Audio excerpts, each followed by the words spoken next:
지난 주일에 말씀을 전하기 전에 제가 성경의 장과 절 제목을 설명한 다음에 말씀을 전했었는데, 오늘은 구약 성경의 선지서가 어떤 책인지를 조금 설명하고 넘어가겠습니다.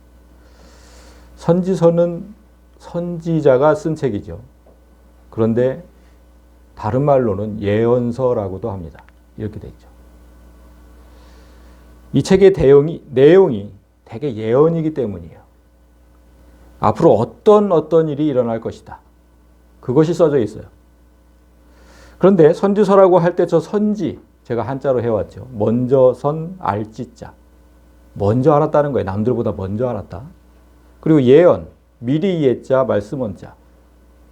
먼저 알았으니까 미리 말하게 되잖아요. 같은 맥락이에요. 선지나 예언은.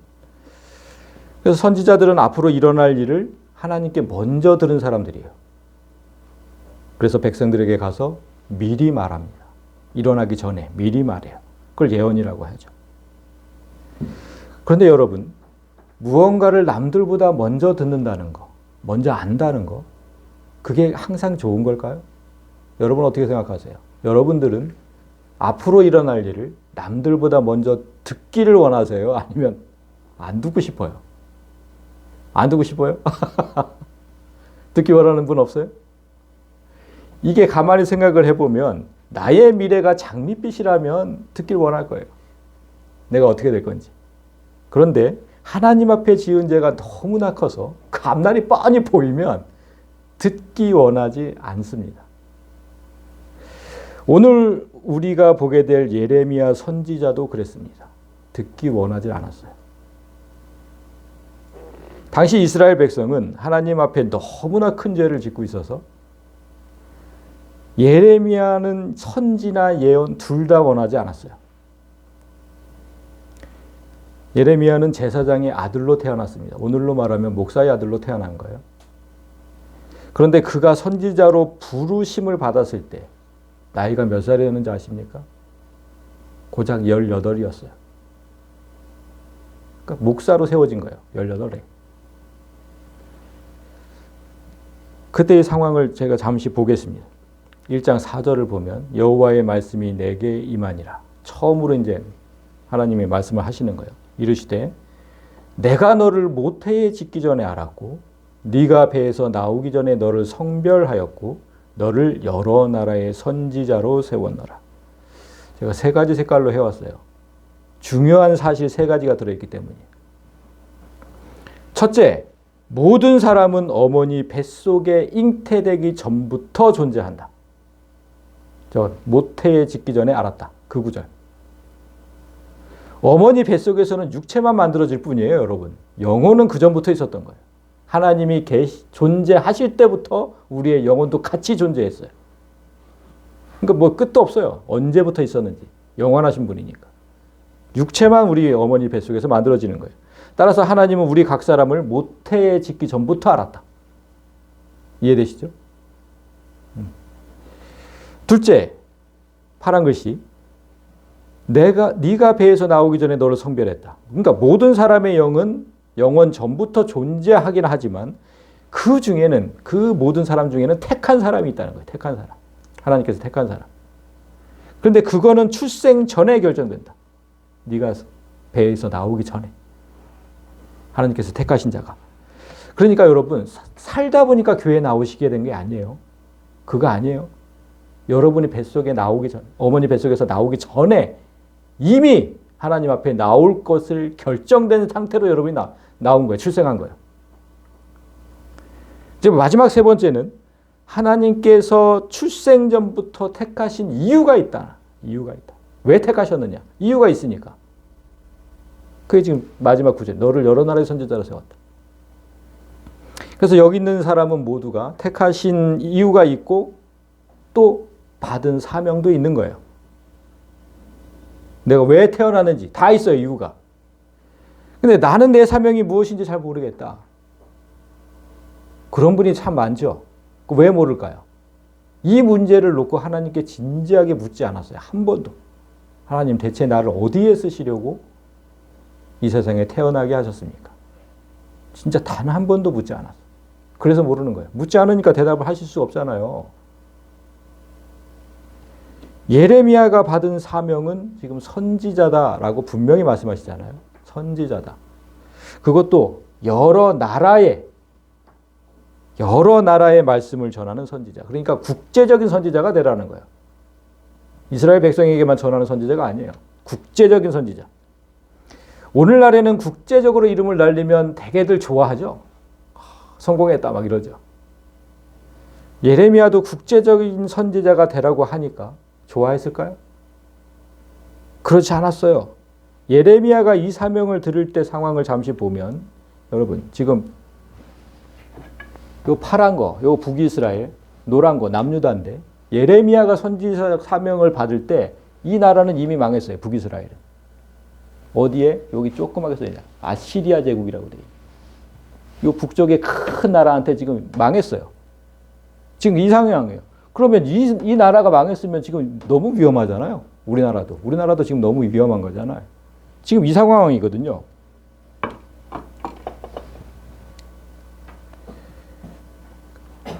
그런데 그나마 나라의 명맥을 유지하던 저 남유다도 하나님의 말씀을 철저히 무시하던 시대였어요.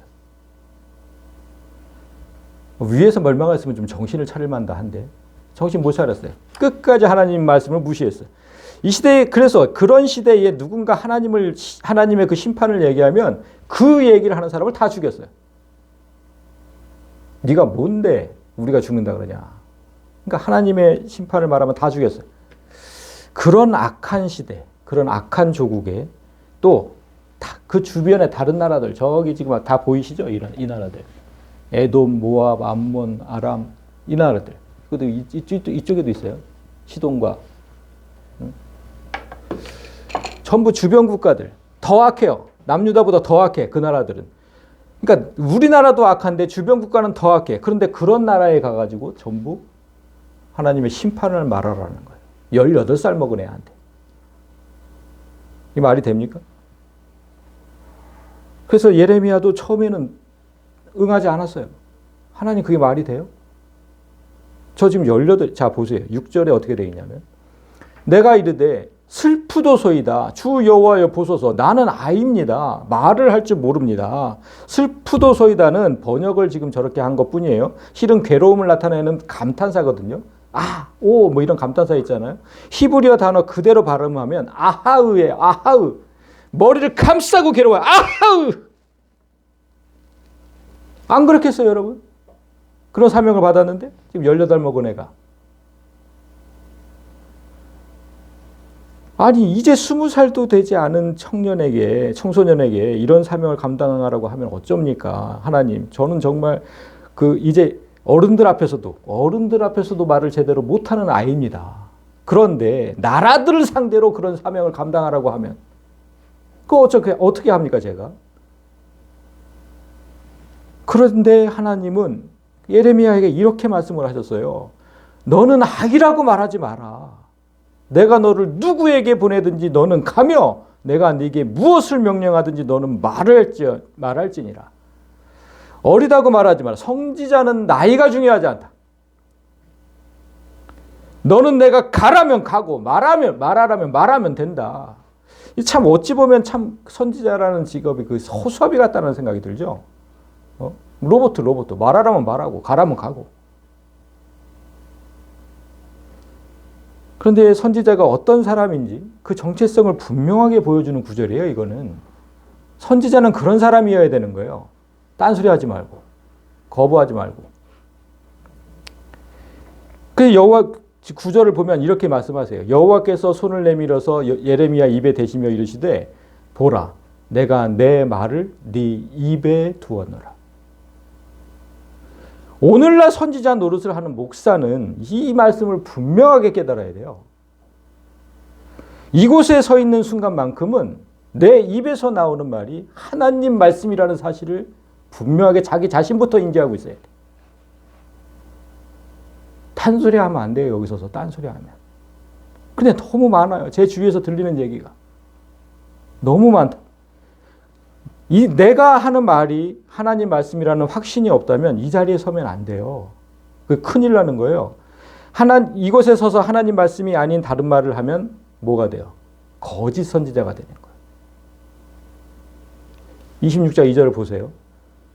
너는 여호와의 성전뜰에 서서 여호와의 성전에 와서 예배하는 자에게, 여러분에게 내가 네게 명령하여 이르게 한 모든 말을 전하되 한마디도 감하지 마라.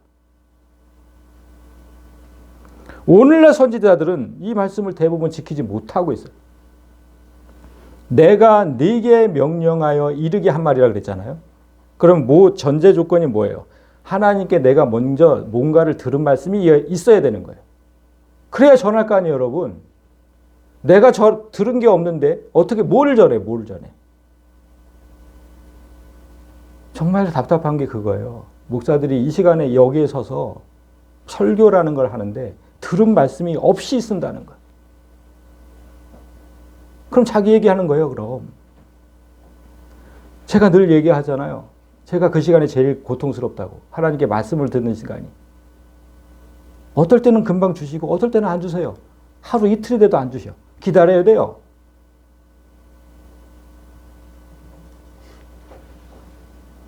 전하라는 말씀이 없는데 전하면 그건 하나님 말씀이 아니라 그 목사 말씀이죠. 그때 본인에게 주어질 심판이 정말 크다고 성경이 말씀하죠. 근데 겁조차도 없어요. 그런 겁조차도 없어.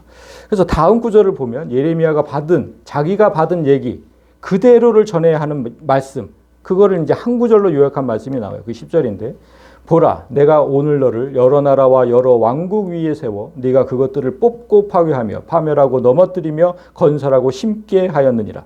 예레미야는 지금 남유다를 비롯한 여러 나라가 이제 곧 뽑히고 파괴되고 파멸되고 넘어뜨려진다는 사실을 가서 전해야 돼요.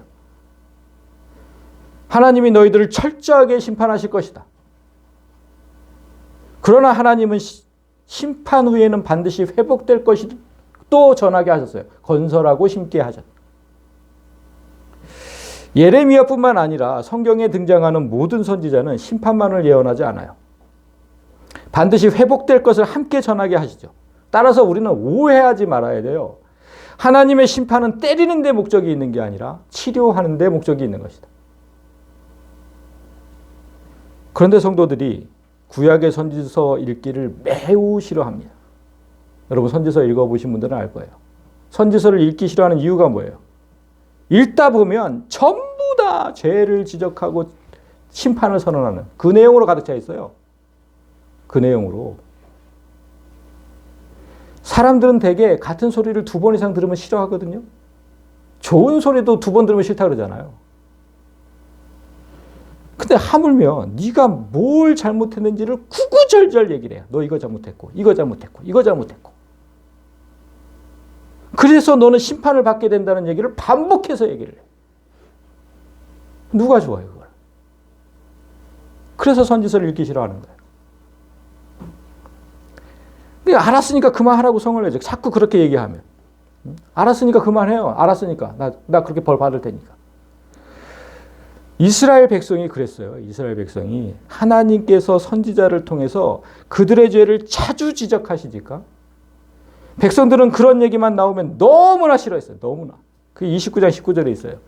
내가 내 종 선지자들을 너희들에게 꾸준히 보냈으나 계속 보낸 거예요. 계속. 그런데 너희는 그들의 말을 듣지 않았다. 만약 제가 여기 서가지고 매주일 여러분의 죄를 지적한다고 생각해 보세요. 이렇게 살았잖아요. 이렇게 살았잖아. 이렇게 죄를 지었잖아요. 그러니까 심판 받아야죠. 매주일 제가 이 얘기를 한다고 생각해 보세요. 이 교회에 다니는 사람 한 사람도 없어요. 사람이 그렇게 싫어하는데도 하나님은 선지자들을 계속 보내서 얘기를 했대요. 왜 그러셨을까 도대체? 사람을 괴롭히는 게 하나님의 취미일까요? 하나님께서 계속 말씀하시는 이유는 아무리 얘기를 해도 듣지 않기 때문이잖아요. 듣질 않아서. 한 번 얘기해서 들으면 하나님도 안 해요. 하고 싶지 않아요. 누가 그 듣기 싫은 소리를 자꾸 하고 싶어. 그러니까 듣기 싫으면 금방 순종하면 되는데 순종은 안 하고 듣기만 싫어해. 그리고 여러분 입장만 생각하지 말고 하나님 입장에 대해서 한번 생각해 보세요. 사람들이 그렇게 듣기 싫어해요. 그러면 한두 번 말해서 듣지 않으면 그냥 심판하시면 돼요. 그렇잖아요. 하나님 입장에서는. 그런데 하나님은 그렇게 하지 않으시고 사람들이 듣기 싫다는데도 자꾸만 선지자를 보내서 그러면 안 된다. 그러면 다친다. 그러면 죽는다. 왜 자꾸 이렇게 하실까요? 여러분. 왜 하실까요? 사랑하시기 때문인 거예요. 사랑하시기 때문에. 그냥 심판하지 않으시고 한두 번 얘기해서 심판하지 않으시고 계속 얘기하는 이유는 사랑하시기 때문에 그런 거거든요. 자, 여러분 제가 예를 들을게요. 우리나라는 이제 마약 청정국이 아니래요. 누구나 인터넷을 통해서 마약을 쉽게 구매할 수 있고 딱 구매를 하면 신속하고 정확하게 비밀스럽게 택배로 받아볼 수 있대요. 제가 뭐 좋은 소식 전한 건 아니죠. 이런 현실 속에서 우리의 자녀가, 여러분의 자녀가 만일 마약에 손을 댔다고 생각을 해보세요. 누구나 쉽게. 자녀들이 그렇게 손을 대기 시작했다면 여러분은 그러면 안 된다고 한두 번 말하고 자녀들이 듣기 싫어하면 그만두실 겁니까? 마약에 중독되면 그의 삶은 끝이에요. 그냥 끝이에요. 따라서 자녀가 마약을 하고 있다면 그 어떤 부모도 한두 번 말하고 포기하지 않아요. 어떤 부모가 그래요? 끊을 때까지 100번이라도 말하죠. 끊을 때까지.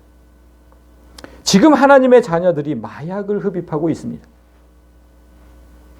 그들이 흡입한 마약의 종류를 2장부터 6장까지 소개하고 있어요. 2, 3, 4, 5, 6 5장에 걸쳐서 예레미야서. 우상, 음란, 탐욕, 포악, 거짓, 의심 각종 마약을 흡입하고 있으면서 죄책감은 느끼지 않는다고 지적하고 있어요. 이미 중독된 거예요. 죄책감을 느끼지 않으면. 이대로 두면 하나님은 자녀들을 영원히 잃게 돼요. 그러면 여러분이라면 마약에 중독된 자식을 어떻게 하겠습니까? 이미 중독됐다면. 그때는 어떻게 하실 거예요? 방법은 하나예요. 상식적인 부모라면 당연히 병원에 입원시키고 격리해야 돼요. 그거밖에 없어요, 방법은. 다시는 마약에 손을 댈 수 없도록 세상과 철저하게 차단해야 되죠. 구약의 선지서는 모두 이런 역사를 기록한 책이에요. 마약에 빠진 자녀들을 포기할 수 없는 하나님께서 선지자들을 계속 보내서 네가 얼마나 위험에 빠져 있는지 절절한 마음으로 말씀하시고 그러지 말라고 타일러도 보시고 그러다 안 되면 겁도 줘보고 그러다 안 되면 때로는 매도 드시는 그런 하나님을 기록한 책이 선지서예요. 이렇게 온갖 방법을 다 썼는데 자녀들이 마약을 포기하지 않아요. 한번 빠지면 그런 거예요. 포기할 수가 없어요. 그래서 하나님은 결국 바벨론이라는 병원에 자녀를 입원시킬 계획을 하십니다. 그들에게서 자유를 박탈하는 거죠. 그 방법만이 자녀를 살릴 수 있으니까. 하나님은 택하신 백성 남유다를 바벨론에 패망하게 하시고 세 차례에 걸쳐 포로로 끌려가게 하십니다. 입원시키는 거예요. 포로로 끌려가는 거, 입원시키는 거. 오늘 본문은 그렇게 포로로 끌려간 자들, 입원한 자들에게 쓴 예레미야의 편지예요. 그런데 아까 우리가 얘기했듯이 선지자는 하나님의 말씀만을 전한다 그랬잖아요. 그러니까 이건 예레미야가 쓴 편지가 아니라 곧 하나님이 쓴 편지예요. 그 사실이 우리가 읽은 첫 절에 나옵니다. 만군의 여호와 이스라엘의 하나님께서 예루살렘에서 바벨론으로 사로잡혀 가게 한 모든 포로에게 다음같이 말씀하시니라. 하나님의 쓴 편지가 맞다. 그런 거죠. 그런데 첫 구절부터 그 편지의 첫 구절부터가 너무나 이상해요. 뭐라고 쓰셨냐면 너희는 집을 짓고 거기에 살며 텃밭을 만들고 그 열매를 먹으라. 마약에 중독된 자녀를 입원시키고 편지를 쓰는 부모가 야 너는 이왕 이렇게 된 거 그냥 병원에 눌러 살아. 이렇게 썼다는 거예요. 지금 첫 구절을. 이참에 병원에 눌러서 생각을 해라 그냥. 너무나 이상하죠. 그런데 여기서 이상한 게 끝나지 않아요. 6절을 보면 너희 아들은 아내를 맞이하고 너희 딸은 남편을 맞아 그들로 자녀를 낳게 하고 너희는 거기에서 번성하고 줄어들지 아니하게 하라. 병원에서 장가도 들고 시집도 가고 애도 낳고 그냥 거기서 살아. 그냥 거기서. 이렇게 말씀하셨다는 거예요. 대체 이게 무슨 말이에요? 병원은 치료가 끝나면 나가는 곳이잖아요. 영원히 눌러 사는 곳이 아니거든요. 그런데 하나님 지금 이렇게 말씀하신 거예요. 그리고 내가 마약을 했는데 왜 내 자식까지 이 병원에 있어야 됩니까? 그렇잖아요. 지금 자식까지도 있으라잖아. 여기까지도 너무나 이상한 말씀인데 다음 구절은 더 이상해요. 7절. 너희는 내가 사로잡혀가게 한 그 성읍의 평안을 구하고 그를 위하여 여호와께 기도하라. 이는 그 성읍이 평안함으로 너희도 평안할 것입니다. 그러니까 너희 조국을 파괴하고 너를 포로로 잡아간 그 나라 바벨론 그 나라를 위해서 기도하래요. 그 나라가 평안해야 너도 평안할 게 아니냐. 그러니까 자녀를 병원에 감금한 입원시킨 그 부모가 이렇게 말한 거랑 똑같은 거예요. 네가 입원한 그 병원이 잘 유지되고 운영되도록 기도해라. 그래야 거기서 평생 살아갈 너도 평안할 거 아니냐. 여러분 이게 말이 돼요? 이쯤 되면 정말 사람 괴롭히는 게 하나님 취미 맞아요. 맞는 것 같아요. 다음 구절에서 하나님은 이 선언의 세기를 박아요. 8절. 만군의 여호와 이스라엘 하나님께서 말하노라. 너희 중에 있는 선지자들과 점쟁이에게 미혹되지 말며 너희가 꾼 꿈도 고지 믿지 말라. 바벨론의 그 포로로 끌려간 사람 중에는 거짓 선지자들과 점쟁이들도 있었어요. 근데 하나님은 그들의 말을 믿지 말라고 해요. 무슨 말을? 너희들과 함께 격리된 거짓 선지자와 점쟁이들이 이곳에서 일찍 나갈 수 있다고 얘기해도 믿지 말라는 거예요. 또한 지난밤 좋은 꿈을 꿨다고 해서 너희가 꾼 꿈도 믿지 마라. 좋은 꿈을 꿨으니 오늘 나갈 수 있을까? 이런 헛된 생각 품지도 마라. 너희는 절대 못 나오니까. 내가 그들을 보내지 아니하였어도 그들이 내 이름으로 거짓을 예언함이라. 일찍 나올 수 있다고 말하는 자들은 다 거짓말쟁이다. 나는 그런 자들을 보낸 적이 없으니까 거기서 나올 생각은 아예 꿈에도 생각하지 말아라. 너무나도 단호하고 무서운 하나님. 여러분 생각해보면 마약에 중독돼서 입원한 자녀에게 편지를 쓴다고 생각해보세요. 여러분이. 그럼 어떻게 쓰겠어요? 잘 치료받고 빨리 회복돼서 나와라. 격려하고 위로하는 편지를 써야 되는데 지금 하나님은 편지는 그런 게 아니잖아요. 너무 그냥 평생 거기서 살아 너는 그냥 버리신 걸까요? 그렇지 않아요, 여러분. 이 편지를 보내기 전의 상황을 보면 이 편지를 쓰신 하나님의 진심을 알게 됩니다. 오늘 우리가 29장을 함께 읽었는데 앞으로 2장 가서 27장이 시작되는 제목이 있을 거예요, 여러분. 뭐라고 제목이 되어 있습니까? 27장의 제목 이렇게 되어 있어요. 거짓 선지자들과 싸우는 예레미야. 그죠? 그런데 다음 장 28장도 비슷하게 되어 있어요. 예레미야와 하나냐. 여기서 하나냐는 거짓 선지자의 이름입니다. 하나님께서 지금 이런 편지를 쓴 배경에는 거짓 선지자가 있었던 거예요. 하나님의 선지자가 진리를 선포하면 그때부터 마귀는 방해 공작을 시작합니다. 거짓 선지자, 마귀. 여러분, 참 선지자가 성도의 죄를 지적하잖아요. 그러면 거짓 선지자는 성도에게 복을 선포해요. 참 선지자가 하나님의 심판을 말하잖아요. 그러면 거짓 선지자는 하나님의 은혜를 선포합니다. 그러면 성도는 누구의 말에 귀를 기울이겠습니까?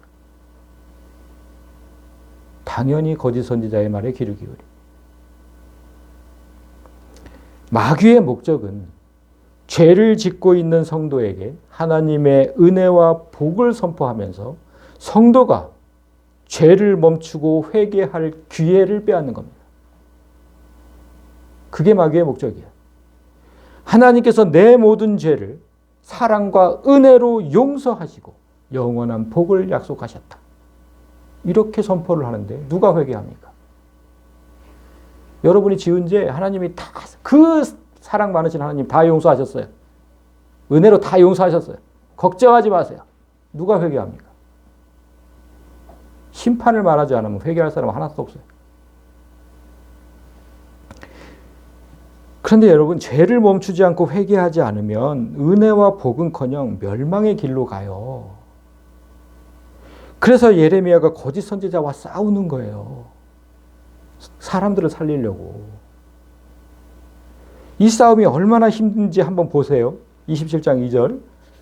여호와께서 내게 말씀하시되 너는 줄과 몽에를 만들어 네 목에 걸어라. 27장은 아까 우리가 예레미야가 국제적인 선지자라 그랬잖아요. 그 국제적 선지자 사명을 어떻게 감당하는지를 보여주는 장면이거든요. 27장은. 근데 이 사명을 감당할 때 하나님께서 처음으로 명령하신 게 몽에를 만들어서 목에 걸래요. 그걸 제가 사진으로 보여드릴게요. 이런 거. 이걸 이렇게 멍에를 목에다 메고서 여러 나라에 가서 말씀을 전하라는 거예요, 지금. 그냥 가는 것도 싫어 죽겠는데 왜 또 저런 걸 메고 가라고 하시는지. 아우, 정말 하나님 너무 하시는 것. 그런데 그 이유를 이제 다음 절에서 볼 수 있는데 3절을 보면 유다의 왕 시드기야를 보러 예루살렘에 온 사신들의 손에도 그 멍에를 주어라. 그래서 에돔의 왕, 모압의 왕과 암몬의 왕과 두로의 왕과 시돈의 왕에게 보내게 해라. 자, 여기 유다의 왕 시드기야 나오죠. 시드기야는 남유다의 마지막 왕이에요. 저 왕을 끝으로 이제 남유다가 망해요. 자, 보세요. 시드기야가 왕으로 세워질 때, 저 노란 나라에 저 왕으로 세워질 때 주변 국가들 보이잖아요. 에돔, 모압, 암몬, 아람, 저 시돈, 두로, 그런 주변의 왕들, 그 왕들이 축하하러 온 거예요. 축하하러. 그 주변의 왕들이 보낸 사신들이 축하 사절단으로 온 거예요. 축하 사절단으로. 그런데 하나님은 예레미야에게 그 사신들이 다 모인 그곳에 가서 이 멍에를 메고 가라. 이 멍에를 메고. 이 멍에를. 그 왕궁에 축하 사절단 다 모인 그 왕궁에 저 멍에를 메고 가래요. 그리고 똑같은 멍에를 만들어서 사신들에게 하나씩 주어. 그래서 각 나라의 왕, 에돔, 모압, 암몬, 두로, 시돈, 그 왕들에게 전하라고 전해라. 멍에를 들고 돌아가서 하나님의 말씀을 똑바로 전하라는 거예요. 저 사신들에게. 어떤 말씀을 전해야 되냐면 여호와의 말씀이니라. 바벨론의 왕 느부갓네살을 섬기지 아니하며 그 목으로 바벨론의 왕의 멍에를 매지 아니하는 백성과 나라는 내가 그들이 멸망하기까지 칼과 기근과 전염병으로 그 민족을 벌하리라. 자, 사신들이 모였어요. 그 사신들에게 멍에를 하나씩 다 나눠주면서 너네 왕들한테 이거 갖다 줘. 그리고 이 말씀 전해. 이런 거예요. 바벨론에게 항복하지 않으면 내가 너희를 죽이겠다고. 이거 하나님 말씀이라고. 전해 똑바로. 지금 이 얘기한 거예요. 그래서 제가 지도를 보여줄게요. 당시 국제정세예요. 당시 국제정세. 북이스라엘을 멸망시킨 아수르. 아까 아수르한테 망했다 그랬잖아요. 북이스라엘. 북이스라엘 여기에요. 망했어요. 그런데 지금 예레미야 시대는 그 아수르가 쇠퇴하는 중이에요. 신흥 강국. 바벨론이 아주 강하게 일어나고 있었어요. 그래서 바벨론이 이 나라도 멸망시키고 다 멸망시켜요. 여기 지금 기회보는 이집트 있잖아요. 전통적인 강국. 근데 너무나 크게 일어나니까 얘네들도 위태로워요. 그래서 기회만 보고 엿보고 있었던 거예요. 지금 이런 국제 정세 속에서 예레미야가 활동하고 있었던 거예요.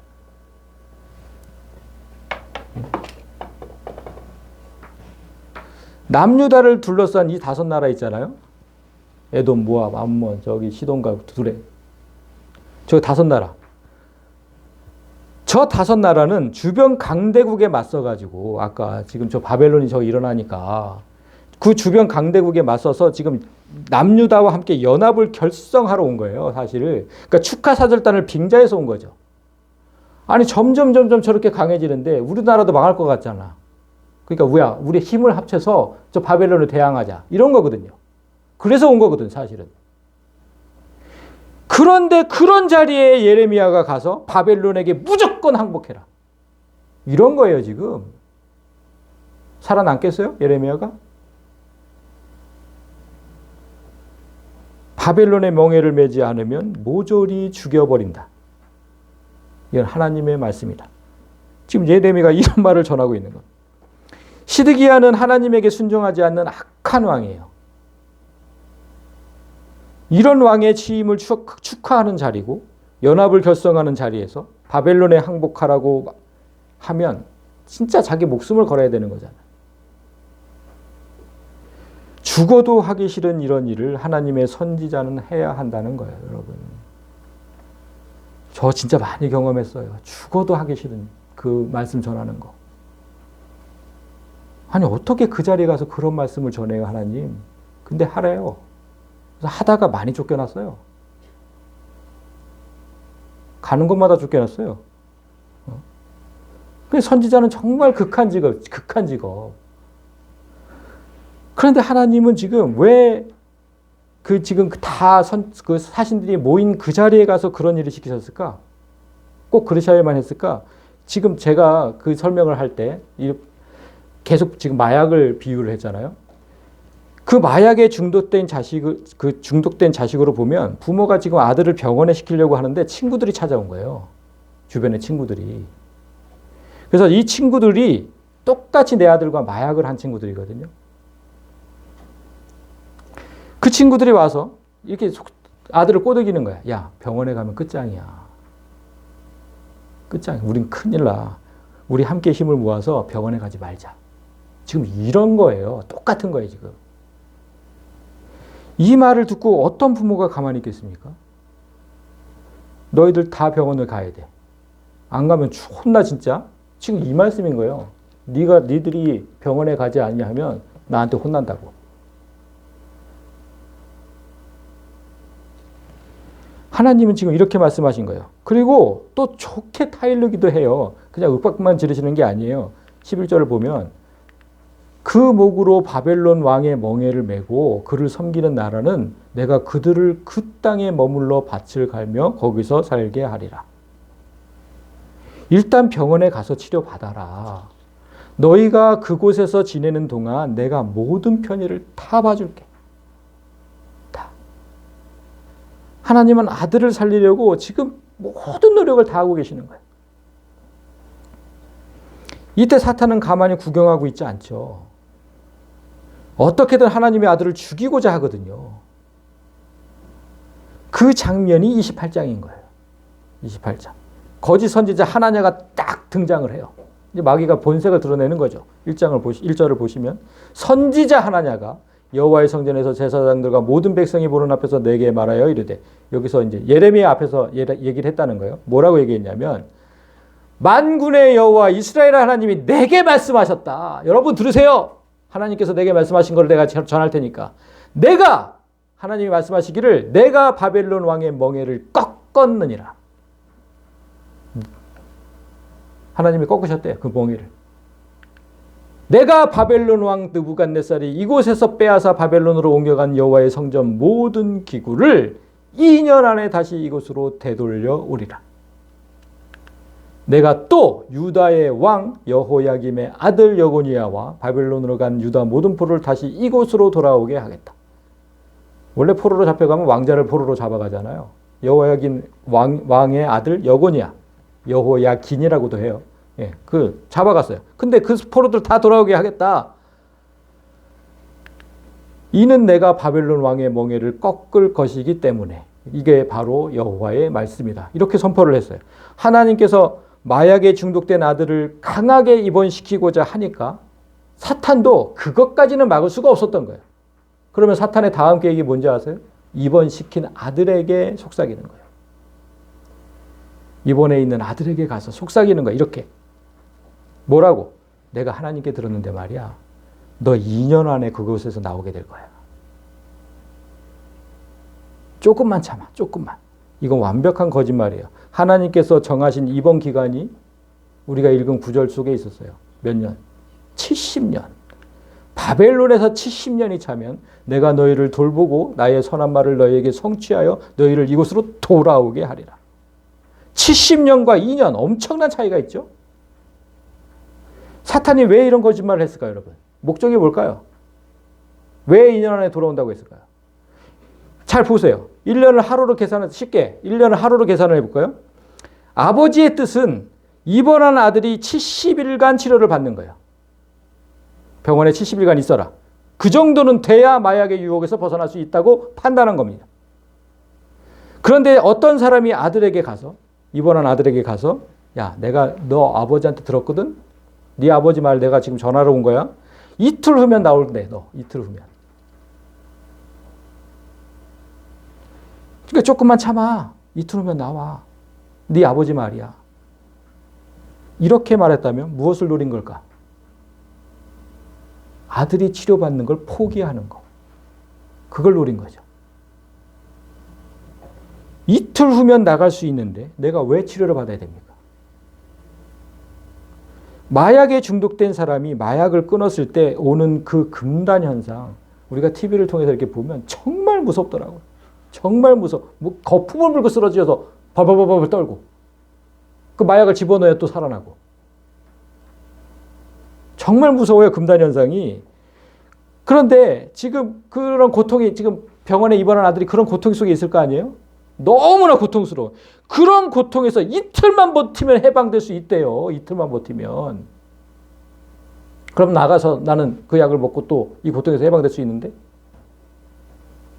그러니까 치료를 받는 게 아니라 버티는 데 목적을 두는 거죠. 그때부터는 버티는 데. 사탄은 어떻게든 우리가 마약의 유혹에서 벗어날 수 없도록 만드는 거예요. 다시 해야지. 다시 해야지. 그거. 오늘날 거짓 목사가 이런 역할을 하고 있다는 거예요, 여러분. 하나님의 선지자들은 이런 자들과 맞서 싸워야 되는 거고. 금방 회복시켜 줄 거야. 금방 하나님께서. 자, 어떻게 싸우는지 보세요. 15절. 선지자 예레미야가 선지자 하나냐에게 이르되 하나냐여 들으라. 여호와께서 너를 보내지 아니하셨거늘 네가 이 백성에게 거짓을 믿게 하는도다. 여호와께서 이같이 말씀하시되 내가 너를 지면에서 제하리니 네가 여호와께 패역한 말을 하였습니다. 네가 금년에 죽으리라 하셨느니라 하더니 선지자 하나냐가 그의 7째 달에 죽었더라. 하나님은 자기 자녀를 속이고 죽이려던 그 자를 죽였어요. 그러니까 하나님은 자녀된 우리를 위해서 못하실 일이 없는 분이에요. 하나님의 판단대로 70년을 치료받은 이스라엘 백성이 완벽하게 치료되어서 고국에 돌아와요. 그 치료된 자들이 어떻게 변했는지 느헤미야서 8장을 보면 너무나 자세하게 기록되어 있어요. 제가 보여드릴게요. 8장 2절. 제사장 에스라가 율법책을 가지고 회중 앞에 이르렀어요. 자, 다 돌아왔어요. 병원에서 퇴원했어요. 그래서 그때 목사 에스라라는 사람이 성경책을 가지고 회중 앞에 딱 섰어요. 그리고 새벽부터 정오까지 모든 사람 앞에서 읽음에 무백성이 그 율법책의 귀를 기울였는데. 여러분 이거 가능해요? 새벽부터 정오까지 쭉 읽었대요. 제가 여기서. 여러분은 거기에 딴 생각하지 않고 귀를 기울였고. 그리고 에스라가 위대하신 하나님 여호와를 송축하며 모든 백성이 손을 들고 아멘 아멘 하고 몸을 굽혀 얼굴을 땅에 대고 여호와께 경배하니라. 이스라엘이 이렇게 변했어요, 여러분. 병원에서 치료받고 와서 이렇게 변했다고. 하나님은 기어이 마약에서 자녀를 구해내신 거예요. 여러분이 만약 삶에서 어려움을 겪는다고 생각한다면, 내가 하나님께 징계를 받는다 이렇게 생각한다면 그런 상황을 만드신 하나님의 본심을 알아야 돼요. 그게 우리가 11절부터 14절까지 읽은 구절이에요. 쭉 읽을게요. 저도 에스라처럼. 여호와의 말씀이니라. 너희를 향한 나의 생각을 내가 안다. 내가 알아. 이거 너희들한테 그런 고통을 주는 거, 입원시키는 거, 평안을 주려는 것이지 재앙을 주려는 게 아니야. 그거 너희에게 미래와 희망을 주려고 그래. 너희가 내게 부르짖으면 내게 와서 기도하면 내가 너희들의 기도를 들을 거야. 그러니까 거기 있다고. 지금 포로로 끌려갔다고, 병원에 입원했다고 너무 상심하지 마. 언제든지 니들이 나한테 기도하면 내가 너희들 기도를 들을 거야. 그리고 너희가 온 마음으로 나를 구하면 나를 찾을 것이고 나를 만날 거야. 너희들만 보내지 않아. 나도 똑같이 갈 거야. 그러니까 제발 걱정하지 말고 가서 치료받아. 나는 너희를 포로에서 돌아오게 할 거야. 그리고 내가 쫓아보냈던 나라, 이 나라와 각 지방으로 너희들 살던 그곳으로 다시 돌아오게 할 거야. 이것은 여호와의 말씀이니라. 하나님은 한 번도 나를 포기한 적이 없으시고 반드시 치료하고 회복시켜서 이 세상에 우뚝 세우고 큰 일을 행하실 거예요. 여러분 제발 좀 믿으세요. 너무 지금 이 상황이 고통스럽다고 뛰쳐나오지 마시고 치료받으라고 할 때 치료받아야 됩니다. 우리 안에서 죄를 없애지 않으면 하나님께서 쓰실 수가 없어요. 하나님은 돈이라는 마약에 빠진 사람을 돈이 필요 없는 곳으로 보내실 거예요. 음란이라는 마약에 빠진 자녀를 음란에 빠질 수 없는 곳으로 보내실 거예요. 그게 바벨론 병원이에요. 그 어딜까요? 오늘날로 따지면. 돈이 필요 없고 음란에 빠질 수 없는 곳. 여러분이 한번 생각해 보세요. 어딘지. 술과 담배, 게임과 향락, 각종 마약에 중독된 자녀를 포기하지 않으시고 바벨론에 보내서 치료하실 거예요. 하나님은 여러분을 사랑하시니까. 그러니까 여러분 거기에 가지 않도록 미리 좀 끊으세요. 미리 좀. 가기 싫으면. 마지막으로 제가 이제 말씀을 끝내기 전에 당부드릴 것이 하나 있는데 지금 여러분 성경 읽기 하고 계시죠? 빠른 사람은 지금 선지서를 읽고 있을 거예요. 제 아내가 지금 선지서를 읽고 있더라고요. 선지서를 읽을 때 막 지겹다 이렇게 생각하지 마시고 내가 선지자고 예언자라고 생각하고 읽으세요. 여러분이 선지자고 예언자라고 지금 성경이 얘기를 해요. 고린도전서 14장을 보면 사랑을 추구하며 신령한 것들을 삼아 성도는 분명히 이래야 돼요. 사랑을 추구해야 되고 성령의 능력을 사모해야 되고 그런데 그 중에서도 제일 중요한 거 특별히 예언을 하려고 해라. 예언하는 자는 사람에게 말하여 덕을 세우고 권면하며 위로하는 것이기 때문에 그러니까 예언을 하려면 아까 어떻게 먼저 뭐가 돼야 된다고? 선지가 있어야 돼요. 먼저 들어야죠.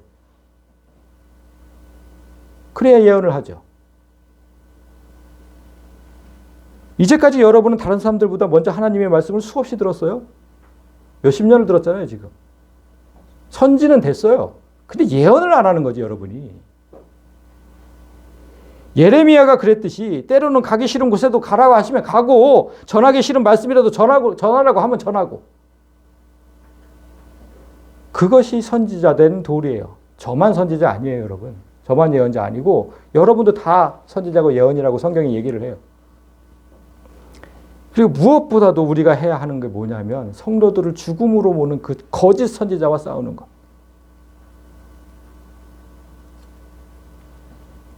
지난주에도 제가 거짓 선지자들과 싸우고 왔어요. 아무튼 그래서 우리는 성경 공부를 해야 하고 말씀으로 무장해야 되거든요. 뭐 내가 부족한데 어떻게 싸우겠습니까? 내가 가진 게 없는데. 서두에 말씀드렸듯이 아무런 사명도 없이 태어나거나 선택받은 사람은 단 한 사람도 없어요. 여기 있는 사람들 중에. 다 있어요. 사명이. 예레미야는 18 나이에 너무나 혹독한 사명을 받았고 그 사명을 감당하느라 온갖 죽을 고비를 넘겨요. 포로로 끌려가기도 해요. 그리고 마지막 말년에는 살해 위협을 피해서 애국까지 도망쳐요. 그러다 죽었어요. 그래서 예레미야의 별명이 눈물의 선지자, 순환의 선지자입니다. 구약의 선지서가 죄를 지적하고 심판을 말하는 책이라서 읽기 싫다고 말하는 성도는 정말 무책임한 성도인 거예요. 내가 받은 사명 감당하지 않으려고 하는. 무책임한 성도. 우리는 선지서를 읽으면서 내가 세상에 무슨 말을 해야 하는지, 어떤 행동을 해야 하는지 배워야 되는 거예요. 배워야 돼. 읽으면서 그걸 배우세요. 한 장 한 장 읽으면서. 아, 이런 말을 해야 되는 거구나. 이런 사람들과 싸워야 되는 거구나. 여러분 모두가 하나님의 참 선지자가 되어서 꺼져가는 이 세상에 진리의 불을 밝히고 거짓 선지자와 싸워서 죽어가는 생명을 다시 살리는 진정한 하나님의 선지자가 되시기를 주님의 이름으로 간절히 소망합니다.